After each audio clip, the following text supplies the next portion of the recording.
आप सभी लोगों को नमस्कार। तो हम स्टार्ट करते हैं एरोमेटिसिटी का अपना अगला लेक्चर। ये लेक्चर हमारा बहुत इंपॉर्टेंट लेक्चर है और इसमें हम कुछ इंटरेस्टिंग बातें समझेंगे। आज का टॉपिक है हमारा एरोमेटिसिटी क्राइटेरिया इन मिसलेनियस कंपाउंड्स।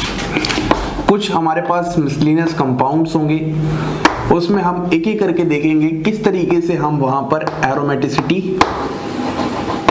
पता करेंगे। ठीक है, तो अब वह मिसलेनियस कंपाउंड्स कौन कौन से हो सकते हैं, एक बार उनकी बात कर ली जाए।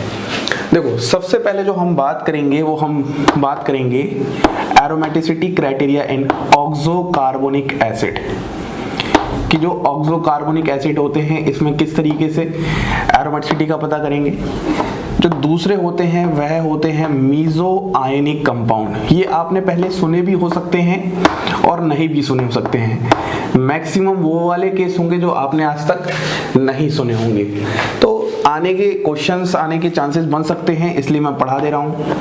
तीसरा जो टॉपिक है हमारा वो है एलोट्रोप्स कि आखिरकार एलोट्रोप्स ऑफ कार्बन है उसमें कौन एरोमेटिक है कौन नहीं है। फिर हमारे पास एक आप लोगों ने इंपॉर्टेंट सिस्टम पढ़ा होगा था, पोरफायरिन सिस्टम। उस पोरफायरिन सिस्टम की भी बात करेंगे।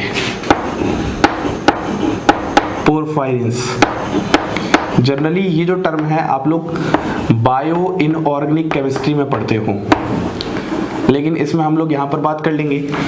उसके बाद जो हमारे पास फिफ्थ है, फर्स्ट हो गया है ऑक्सोकार्बोनिक एसिड, दूसरा हो गया है मीजो आयनिक कंपाउंड्स, तीसरा हो गया है एलोट्रोप्स और चौथा हो गया है पोरफायरिन्स। बेसिक इनऑर्गेनिक केमिस्ट्री का पार्ट है, बात करेंगे किस तरीके से एरोमेटिसिटी होती है।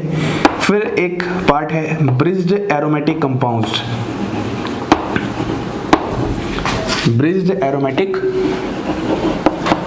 कंपाउंड्स।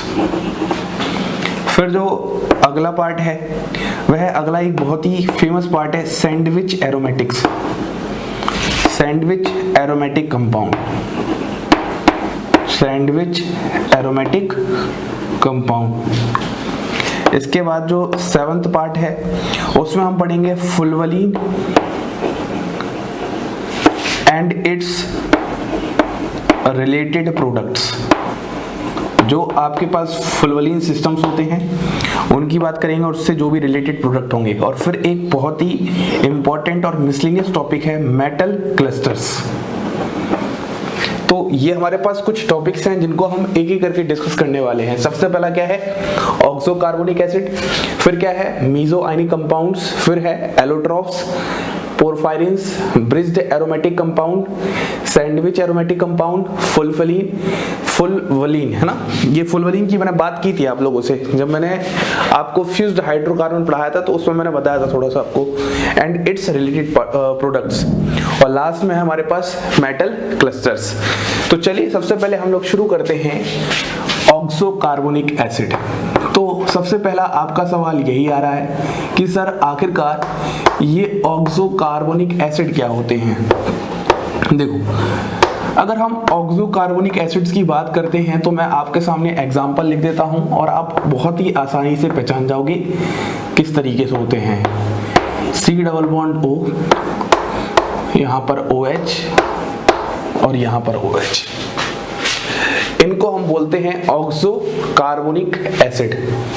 अब किस तरीके से है तो आप लोगों को एक एग्जांपल और लिखता हूं तो उससे और अच्छे से चीजें याद आ जाएंगी, और इसकी हमने बात कर भी रखी है। अच्छा, अब सबसे पहले आप लोग मुझे ये बताओगे कि इसकी बात हमने कहां पर करी है। हम लोगों ने एरोमेटिसिटी पढ़ी थी, इसकी हम लोगों ने बात कहां पर करी है। इसकी बात हमने एकदम स्टार्टिंग में 2 इलेक्ट्रॉन सिस्टम के टाइम की थी। मैं आपको इसको समझाने की कोशिश करता हूं तो फिर ये और बाकी जितने भी इससे रिलेटेड होंगे ऑक्सोकार्बोनिक एसिड वो समझ में आ जाएंगे। देखो, अगर हम यहां से क्या करते हैं, एक H+ निकालते हैं, तो मान लो ये दोनों में से कोई एक H+ आपने निकाल दिया, तो आपके पास क्या फॉर्म हो गया है, आपके पास कुछ इस तरीके से फॉर्म हो गया है C double bond O, double bond O, यहाँ पर OH था ही, यहाँ पर जाएगा O-। क्लियर एकदम अच्छे से। अब एक और बार क्या करते हैं, हम फिर से H+ निकालते हैं, और जब फिर से H+ निकाल देंगे तो यहाँ पर हमारे पास क्या जाएगा O-, double bond O, double bond O। मतलब हम बोल सकते हैं जो डाई एनायन बन जाएगा। किसका डाई एनायन बन जाएगा? इसका नाम होता है हमारे पास स्क्वेरिक एसिड, और बहुत ही फेमस होता है, आप लोगों ने सुना भी होगा पहले। तो हम लोगों ने क्या कर दिया, स्क्वेरिक एसिड का डाई एनायन बना दिया। अब ये जो डाई एनायन है, इसमें ये जो इलेक्ट्रॉन है, ये इलेक्ट्रॉन इस तरीके से मूवमेंट करेंगे और यहाँ पर चले जाएंगे। देखो जरा ध्यान समझो, इस इलेक्ट्रॉन की मूवमेंट को जरा ध्यान से समझो, ठीक है। तो जब ये इलेक्ट्रॉन मूवमेंट करेंगे, ऐसे ही कार्यक्रम एक बार ये वाला इलेक्ट्रॉन करेगा इस तरीके से मूवमेंट, लेकिन एक समय पर एक ही बार O- जाएगा, दूसरा वाला इंतजार करेगा। तो मतलब हम बोलेंगे इस सिस्टम में कितने इलेक्ट्रॉन हैं? 2 इलेक्ट्रॉन हैं। और अगर 2 इलेक्ट्रॉन सिस्टम हो, कंप्लीट कॉन्जुगेशन हो, तो हम इसको क्या कह सकते हैं? एरोमेटिक कह सकते हैं। क्या आपको इतनी बात समझ में आ रही है? ऑक्सोकार्बोनिक एसिड पढ़ रहे हैं, जिसमें हम लोग उसकी एसिडिटी के रिगार्डिंग बातें कर रहे हैं, और किस तरीके से ही आपको बिल्कुल एकदम अच्छे समझ में आ रहा होगा। ऐसा ही केस हमारे पास इस वाले में है। तो जो ऑक्सोकार्बोनिक एसिड्स होते हैं वो क्या होते हैं? एरोमेटिक होते हैं। ये बात आपको समझ में आ ही चुकी है। अब मैं आपको क्या करता हूं, एक इंटरेस्टिंग बात बताता हूं स्क्वेरिक एसिड के बारे में। आपको याद रखना है, जो स्क्वेरिक एसिड होता है, स्क्वेरिक एसिड फॉर्मिक एसिड से ज्यादा एसिडिक होता है, और जो स्क्वेरिक एसिड होता है वो एसिटिक एसिड से भी ज्यादा एसिड होता है। मतलब इस बात को आपको बहुत अच्छे से नोट में याद रखना है। अब अगर मैं थोड़ा सा इसका pKa वैल्यू का आइडिया दे दूं, तो इसका जो pKa1 होता है वो 0.5 समथिंग होता है, और इसका जो pKa2 होता है वो समथिंग 3.5, आप एक अप्रॉक्स आइडिया ले लेते हैं।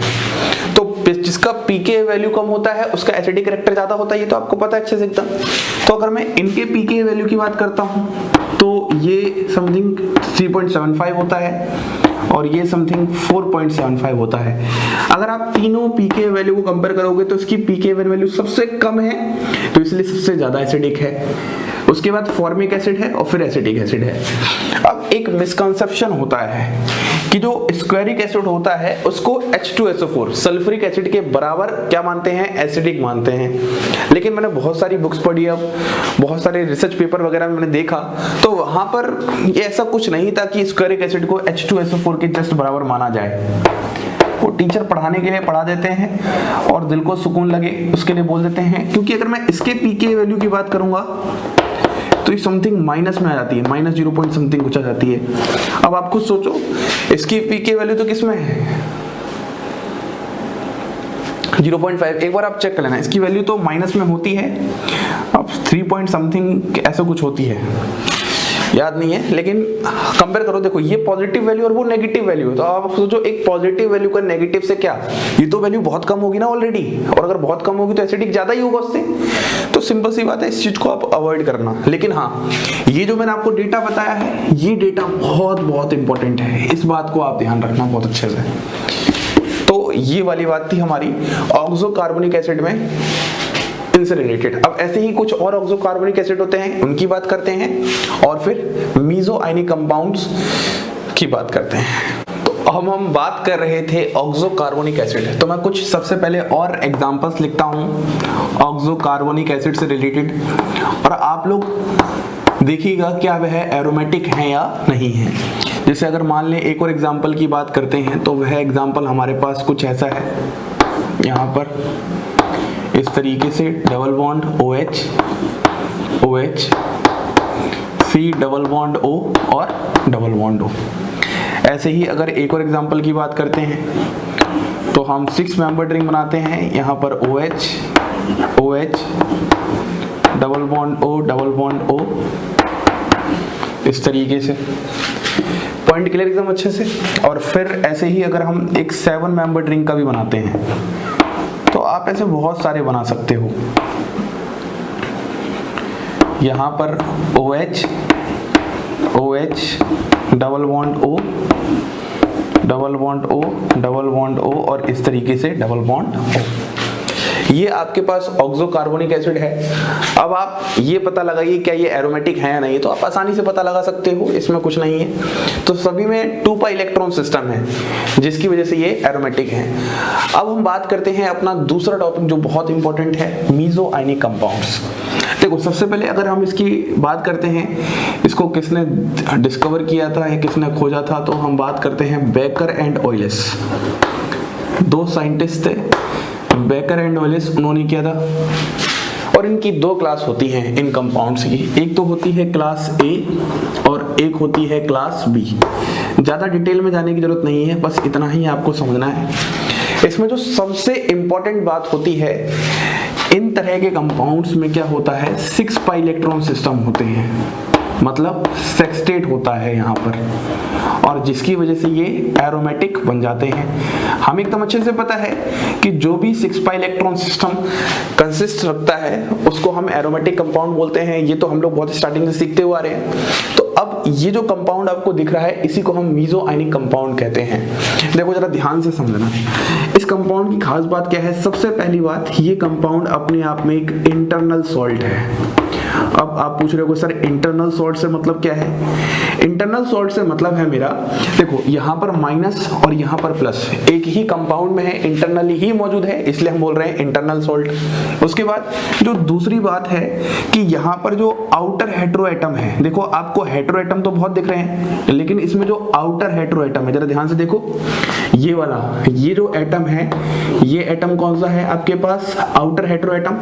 ये कहां से जुड़ा है, ये कार्बन एटम ऑफ रिंग से जुड़ा है। याद रखना, जो आउटर हेटेरो एटम होता है वो हमेशा जो रिंग का कार्बन एटम होता है उससे ज्वाइन होता है। तो join carbon atom of ring, ये 2 बातें आपको खास ध्यान रखनी है इन मीसो आयनिक कंपाउंड में। अब देखो आपको इसमें समझ में नहीं आ रहा होगा सर कितने पाई इलेक्ट्रॉन सिस्टम है। अगर मैं इस तस्वीर को देखूंगा तो देखो कितने पाई इलेक्ट्रॉन सिस्टम है। 2 इलेक्ट्रॉन तो यहाँ पर है, 2 इलेक्ट्रॉन यहाँ पर है और 2 इलेक्ट्रॉन यहाँ पर भी होंगे। तो टोटल आपके पास कितने पाई इलेक्ट्रॉन सिस्टम है, 6 पाई इलेक्ट्रॉन सिस्टम है, जिसकी वजह से हम इसको क्या कह रहे हैं, एरोमेटिक कह रहे हैं। तो आपको स्टैंडर्डली ये याद कर लेना, उसमें ज्यादा दिमाग नहीं लगाना है।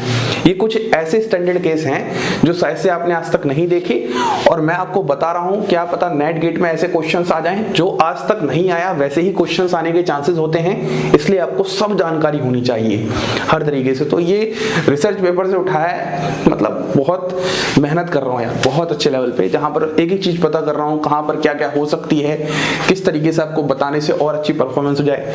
तो जैम वाले स्टूडेंट हैं उनको पैनिक होने की बिल्कुल जरूरत नहीं है। आप अपने नोट्स बनाइए प्रॉपर, उसमें ये सब लिखिए और बताइए आसपास में, हाँ भैया हमें कुछ अच्छे लेवल की नॉलेज भी पता है। कंपटीशन हम क्रैक करेंगे ही, लेकिन हमें नॉलेज भी पता है, उस लेवल की केमिस्ट्री पढ़ रहे हैं जो हमारे आगे फ्यूचर में काम आने वाली है बहुत अच्छे से, क्योंकि आपको भी नेट गेट देना है, आपको भी एमएससी करनी है। तो ये सब चीजें अगर पहले से पता चलेंगी ऐसी चीजें, तो बहुत अच्छा लेवल आता है, बहुत अच्छा इंटरेस्ट आता है। तो यहाँ तक हमारे पास 2 कंपाउंड्स की बात हो चुकी है। एक सबसे पहले ऑक्सोकार्बोनिक कंपाउंड, दूसरा मीसो आयनिक कंपाउंड्स, तीसरे की बात करते हैं एलोट्रोप्स और फिर ब्रिज्ड एरोमेटिक कंपाउंड्स। तो अब हम बात करते हैं अपने थर्ड कैटेगरी ऑफ कंपाउंड्स की, जिसमें हमारे पास क्या है, एलोट्रोप्स हैं। देखो आपको पता है कार्बन के 3 एलोट्रोप्स होते हैं, जिसमें सबसे पहला एलोट्रोप आपके पास क्या है, डायमंड है। अब देखो डायमंड में क्या होता है, यदि आपको थोड़ा सा आइडिया है वहां पर हाइब्रिडाइजेशन से रिलेटेड, तो हम बोल सकते हैं डायमंड में sp3 हाइब्रिडाइजेशन होता है, और sp3 हाइब्रिडेशन की वजह से ये जो कंपाउंड होगा ये कैसा बन जाएगा, नॉन एरोमेटिक हो जाएगा। क्यों, हमने ऐसा क्यों कहा, क्योंकि अगर sp3 हाइब्रिडाइजेशन है तो हम ये बात पक्की कह सकते हैं, यहाँ पर क्या है, डीलोकलाइजेशन कंटिन्यूअस नहीं होगा, ब्रेकिंग ऑफ कॉन्जुगेशन होगा, जिसकी वजह से ये कैसा हो जाएगा, नॉन एरोमेटिक।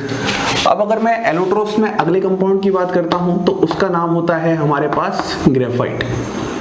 देखो जो ग्रेफाइट होता है उसमें आपके पास sp2 हाइब्रिडाइजेशन होती है, एक लेयर्ड स्ट्रक्चर होता है, और ये हमारे पास क्या होता है, एरोमेटिक होता है। ये हमारे पास एरोमेटिक होता है। वैसे ही हमारे पास एक लास्ट और होता है फुलरीन, ये भी हमारे पास क्या होता है, एलोट्रोप होता है। तो अगर मैं फुलरीन की बात कर रहा हूं तो फुलरीन में हमारे पास क्या है, इसका फॉर्मूला होता है C60। अब देखो C60 में भी एरोमेटिक वो स्टैंडर्ड वाला होगा जिसमें 12 तो क्या होंगी, हेक्सागोनल रिंग होंगी, और 20 क्या होंगी आपके पास, पेंटागोनल रिंग होंगी। सिर्फ वही स्टैंडर्ड केस, जहां पर ऐसा होगा उसी स्टैंडर्ड केस में ये कंपाउंड आपका क्या बन जाएगा, एरोमेटिक बन जाएगा। तो ये आपको एलोट्रोप से रिलेटेड बात याद रखनी है। अब अगर मैं एलोट्रोप के आगे अगले कंपाउंड की बात कर रहा हूं तो वो हमारे पास कंपाउंड होते हैं ब्रिज्ड एरोमेटिक कंपाउंड्स। देखो अगर ब्रिज्ड एरोमेटिक कंपाउंड्स में हम बात कर रहे हैं तो आपको अच्छे से पता है, मैंने आपको 10 एनुलिन के बारे में बताया था, याद है किस तरीके से। यहां पर हमारे पास ये था ऐसा, यहां पर H आता था, इस तरीके से आ जाता था, और ये दोनों ही H क्या करते थे, यहां पर रिपल्शन करते थे, जिसकी वजह से ये सिस्टम तो हमारे पास क्या होता था, नॉन एरोमेटिक होता था, और ये सिस्टम का नाम क्या था आपके पास, 10 एनुलिन। तो हम लोगों ने बोला क्यों ना यहां पर सब्स्टिट्यूशन कर दो, और वो जो सब्स्टिट्यूशन था वो एक खास तरह का सब्स्टिट्यूशन था। जरा ध्यान से देखना, अगर मैं कुछ इस तरीके से बना दूं तो अभी भी कोई दिक्कत नहीं है, और यहां पर हमने ऐसे सब्स्टिट्यूशन कर दिया था, मतलब इन दोनों हाइड्रोजन को हटाकर हमने क्या कर दिया, एक ऊपर से ब्रिज बना दिया। अब इस ब्रिज पे या तो आपके पास CH2 हो सकता है, या तो आपके पास NH हो सकता है, या फिर आपके पास O हो सकता है, या फिर आपके पास S हो सकता है। ये आपके पास पॉसिबिलिटीज आ सकती हैं, मतलब ऐसे ऐसे डिफरेंट अगर हम बात करते हैं तो ये आपके पास एटम्स या ग्रुप ऑफ एटम्स यहाँ पर सब्स्टिट्यूट हो सकते हैं। तो ये तो हमारे पास नॉन एरोमेटिक था, लेकिन जब हमने ब्रिज्ड एरोमेटिक कंपाउंड की बात कर रहे हैं तो देखो ये दोनों रिंग प्लेन में है और ये जस्ट इसके ऊपर है, वर्टिकली अबव है, तो इससे कोई मतलब नहीं है, इससे कोई लेना नहीं है, तो हम बोलेंगे ये हमारे पास एरोमेटिक होगा। 2 2 4 2 6 2 8 10 पाई इलेक्ट्रॉन सिस्टम है। और याद करो मैंने इस कंपाउंड को होमो एरोमेटिक के टाइम पे भी लेके आया था, एक ऐसा कंपाउंड जहां पर sp3 हाइब्रिड कार्बन एटम को बाईपास करके प्लेनरिटी या फिर कंटिन्यूअस डिलोकलाइजेशन हो और जिससे क्लोज लूप में एरोमेटिसिटी हो, तो हम वहां पर उसको होमो एरोमेटिक कहते हैं। याद आ गई बात? तो ये वाली बात थी। ऐसे अगर मैं कुछ और एग्जांपल्स आपको बताना चाहूं तो कुछ स्टैंडर्ड एग्जांपल्स और हैं आपके सामने, मैं बताता हूं। वह एग्जांपल कुछ ऐसे हैं, ठीक है, यहां पर एक ब्रिज है आपके पास और यहां पर भी एक ब्रिज है। इस तरीके से इस बार 2 ब्रिज आ गए हैं। तो आपको पता है पहले 1 हो 2 हो तो उससे क्या फर्क पड़ेगा, ऐसे 2 और 1 3 रिंग है, एक ब्रिज यहाँ है और एक ब्रिज यहाँ है, तो वो तो वर्टिकली अब प्लेन लाई कर रहे हैं, तो इन ब्रिज से कोई मतलब ही नहीं है, तो ये कंपाउंड भी हमारे पास क्या हो जाएगा, एरोमेटिक बन जाएगा। लेकिन एक केस और बहुत ही इंटरेस्टिंग केस है, यहाँ पर जनरली बहुत लोगों की दिक्कतें होती हैं और गलतियां भी बहुत सारी होती हैं। देखो अगर इस केस की हम बात करते हैं तो इस केस में हमारे पास क्या होगा, इस तरीके से है। इस बार ब्रिज बनाने का तरीका देख रहे हो आप लोग, एक ब्रिज तो ऊपर की तरफ जा रहा है और एक ब्रिज नीचे की तरफ आ रहा है। तो आप खुद सोचो ना, एक ब्रिज ऊपर की तरफ एक नीचे की तरफ, तो ये सिस्टम को कहीं ना कहीं किसकी तरफ लेके जा रहे हैं, नॉन प्लेनरिटी की तरफ। एक ऊपर लेके जाने की कोशिश करेगा सिस्टम को, एक नीचे लेके आने की कोशिश करेगा, तो कहीं ना कहीं सिस्टम थोड़ा तो डिस्प्लेस होगा ना, थोड़ा सा नॉन प्लेनर होगा। तो हम बोलेंगे ये हमारे पास क्या हो जाएंगे, नॉन एरोमेटिक। बहुत इंपॉर्टेंट और बहुत ही इंटरेस्टिंग केस है, इसको आपको ध्यान रखना है बहुत अच्छे से। तो क्या आपको ब्रिज्ड एरोमेटिक कंपाउंड्स के बारे में पूरा सब कुछ समझ में आ गया? तो अब हम बात करते हैं अपने कुछ अगले इंटरेस्टिंग और कंपाउंड्स के बारे में। तो आइए अब हम बात करते हैं अपने 5th कंपाउंड्स की, जिसमें हमारे पास क्या है, फुलवलीन्स एंड रिलेटेड प्रोडक्ट्स। देखो सबसे पहले फुलवलीन आखिरकार आया कहां से, ये चीज थोड़ी पता होनी चाहिए। आपके पास अगर बेंजीन हो और बेंजीन के सामने अगर आप फोटोकेमिकल कंडीशन लेके आ जाओ, तो फोटोकेमिकल कंडीशन में आपके पास 3 प्रोडक्ट आते हैं। एक आपके पास आता है देवार बेंजीन, इसको बोलते हैं बेंजोलिन, और इसको हम बोलते हैं फुलवलीन। तो जो फुलवलीन है हम लोगों को इसके बारे में बात करनी है, इसकी एरोमेटिसिटी के रिगार्डिंग बात करनी है। देखो अगर मैं फुलवलीन को थोड़ा सा आपको समझाऊं तो फुलवलीन आपके पास कुछ ऐसा है इस तरीके से, और यहाँ पर ऐसा है। अगर यहाँ पर ये इलेक्ट्रॉन सिस्टम यहाँ चले जाए तो इसकी वजह से क्या होगा, यहाँ पर नेगेटिव आ जाएगा और यहाँ पर पॉजिटिव आ जाएगा। तो ये जो इतना आपको पूरा सिस्टम दिख रहा है ये आपको एक सेक्सटेट पाई इलेक्ट्रॉन सिस्टम दिखेगा, और अगर ये आपको दिखेगा तो आप बोलोगे ये क्या हो जाएगा, आपके पास एरोमेटिक हो जाएगा। तो ये बात तो बिल्कुल सही है, लेकिन ये जो राह है कौन सी राह है, इस इलेक्ट्रॉन को यहाँ लाने की, पाई इलेक्ट्रॉन्स को शिफ्ट करने की, ये डिपेंड करती है ग्रुप्स पर। जैसे जैसे ग्रुप्स लगेंगे, जैसे जैसे यहाँ पर वो ग्रुप्स लग जाए जो इलेक्ट्रॉन डेंसिटी इस तरफ दें तो उससे नेगेटिव आने के चांसेस हो जाएंगे। देखो इस बात को मैं ऐसे समझा सकता हूँ कि आपके पास मान लो यहाँ पर ऐसे है और यहाँ हमने डी लगा दिया है, ऐसे ही आपके पास एक और कंपाउंड है, यहाँ हमने H और H लगा के रखा है, और ऐसे ही आपके पास यहाँ पर एक और कंपाउंड है, यहाँ पर मान लो हमने कोई इलेक्ट्रॉन विड्रॉइंग ग्रुप लगा दिए हैं एक थोड़े समय के लिए, मान लो ये आपके पास कंपाउंड्स हैं। तो आप मुझे बताओ क्या होगा इसमें। देखो ये जो डी और डी होंगे क्या होंगे, इलेक्ट्रॉन्स देंगे, इसके मुकाबले तो देंगे, तो यहाँ पर ये इलेक्ट्रॉन की मूवमेंट हो जाएगी, तो यहाँ पर क्या जाएगा माइनस, तो हम बोलेंगे ये सिस्टम क्या बन जाएगा, एरोमेटिक। एक इसकी बात करते हैं, अगर ये इलेक्ट्रॉन विड्रॉइंग है तो अपनी तरफ इलेक्ट्रॉन डेंसिटी खींचेगा, जब खींचेगा तो यहाँ पर क्या आएगा प्लस इस सिस्टम पे, तो ये क्या बन जाएगा आपके पास एंटी एरोमेटिक। तो हम ये बोल सकते हैं जब यहाँ से यहाँ मूव करते हैं, जब इस तरफ से इस तरफ मूव करते हैं तो यहाँ पर हमारे पास एरोमेटिसिटी क्या हो जाती है, डिक्रीज हो जाती है। बस आपको इस बात का ध्यान रखना है कि जो आपके पास फुलवलीन सिस्टम होते हैं, उस फुलवलीन सिस्टम में जो ग्रुप्स लगे होते हैं वो डिसाइड करेंगे वेदर सिस्टम एरोमेटिक और नॉट। जैसे मान लो इसी को समझाने के लिए मैं एक एग्जांपल और ले लेता हूं, ऐसे समझ सकते हैं। देखो जरा ध्यान समझना, यहाँ डबल बॉन्ड है और यहाँ पर आपके पास क्या है, OCH3 है, ठीक है। तो यहाँ पर क्या होगा, आपके पास ये जो सिस्टम होगा ये अपने आप को कुछ इस तरीके से कर लेगा, यहाँ पर पॉजिटिव, यहाँ पर OCH3 और यहाँ पर नेगेटिव। ये सिस्टम तो एरोमेटिक हो गया, साथ साथ ये जो पॉजिटिव चार्ज है इसके बैक डोनचिंग द्वारा क्या हो गया, स्टेबलाइज भी हो गया। तो ऐसे ही आपको डिफरेंट ग्रुप्स लगा लगा के चेक करने होते हैं क्या फुलवलीन सिस्टम एरोमेटिक हो सकता है या नहीं है। ये स्टैंडर्ड केस है, ऐसा मैंने नहीं बोला ये एरोमेटिक है। अगर इस पर हम ग्रुप्स लगाते जाएंगे तो वो ग्रुप्स डिसाइड करते हैं वह एरोमेटिक होगा या नहीं होगा। तो अब हम अगले कंपाउंड की तरफ बढ़ते हैं, ये बात समझ में आ चुकी है।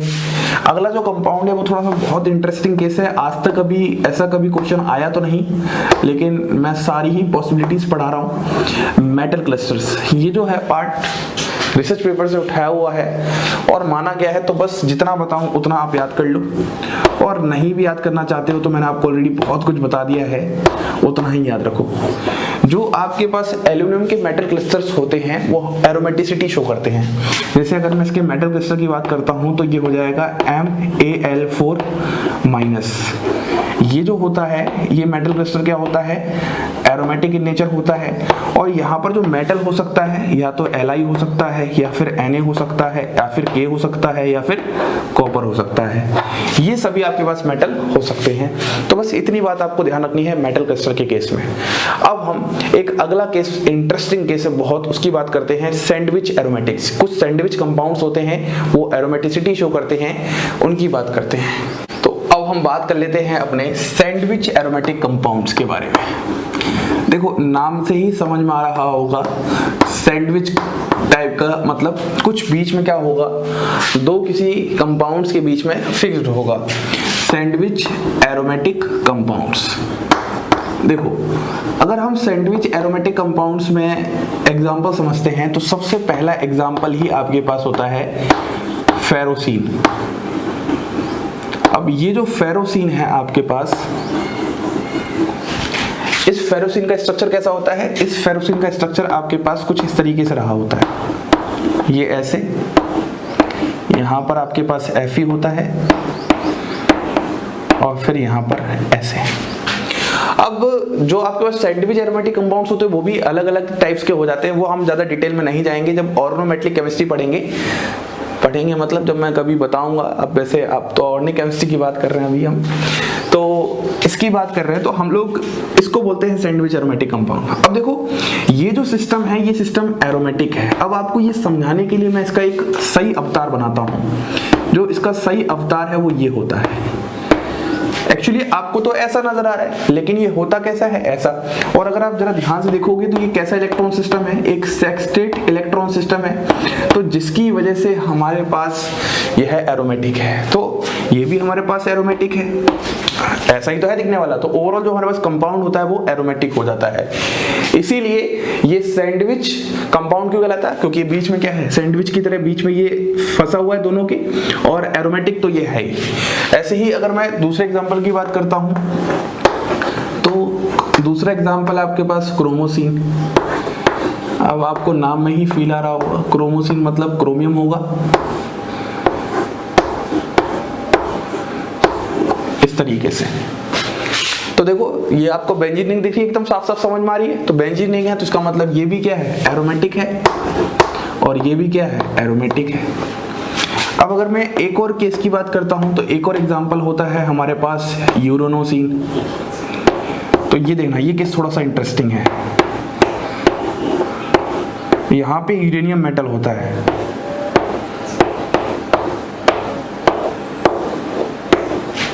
ये होता है आपके पास यूरेनोसिन। अब आप बोलोगे सर ये कैसे एरोमेटिक है, तो देखो अगर मैं इसका तस्वीर बनाऊंगा तो इसका तस्वीर कुछ ऐसा होता है, इस तरीके का, नेगेटिव नेगेटिव, इस तरीके से। और आपको पता है 2 2 4 2 6 2 8 10 इलेक्ट्रॉन सिस्टम है, तो हम बोलेंगे ये सिस्टम क्या है, एरोमेटिक। तो मतलब ये एरोमेटिक है, ये भी एरोमेटिक है, तो ओवरऑल सिस्टम भी क्या बन गया, एरोमेटिक बन गया।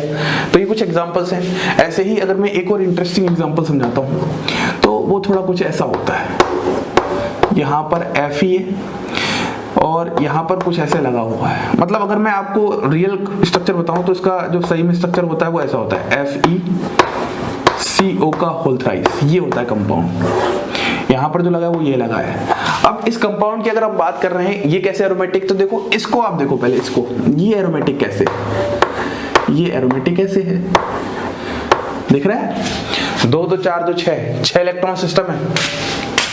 और अगर ये 6 इलेक्ट्रॉन सिस्टम है तो ये क्या है, सेक्सटेट, तो हम बोलेंगे ये भी क्या है, एरोमेटिक। तो ओवरऑल कंपाउंड क्या बोला जाता है, एरोमेटिक बोला जाता है।